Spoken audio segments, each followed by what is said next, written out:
Being here in October, the change of season is something else. As Dale Brand is about ready to make his single. He's heading down toward John Kernan at the far end of that racetrack. With Steve Harker. And Steve, that looked like a nice pass right down the middle of 54 with a 6. Were you pleased with that? Yeah, I'm happy with that, just to get down there where, you know, we haven't run on this tighter track before, and it just blew through the clutch real bad, so I was surprised it went that fast. So we're real happy with that. You know, Leander's clutch, Crane Trucking, Cam 2, all the sponsors, my wife, the crew, we're just ecstatic, having a great time.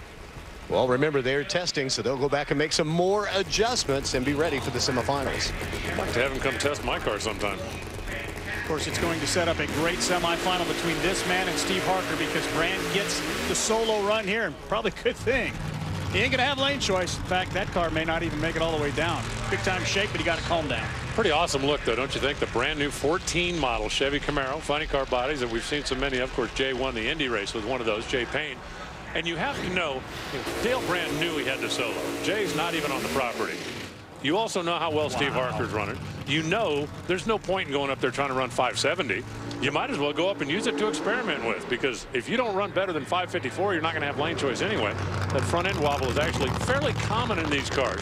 With a little low speed deal, as we watch, they run so much caster, which is a adjustment on the front end, because these cars are designed to go straight. They don't have to handle, they don't have to turn, and that's what causes that low speed wobble from time to time. We'll see it sometimes at the end of a burnout and after an early shutoff like that.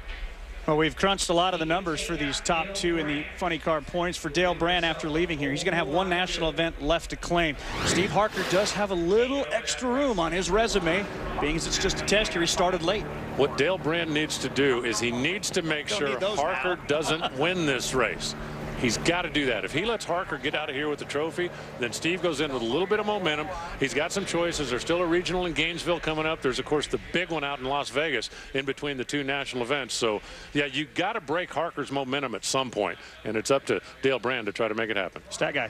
You mentioned Steve Harker, his son-in-law John Bojek this weekend, a guy who has won this race in Top Alcohol Funny Car over Steve Harker before they were family members, is making his Nitro Funny Car debut. How cool is that? Stepping up to the big leagues. That's very cool. Made a very nice run in the opening qualifying session as well.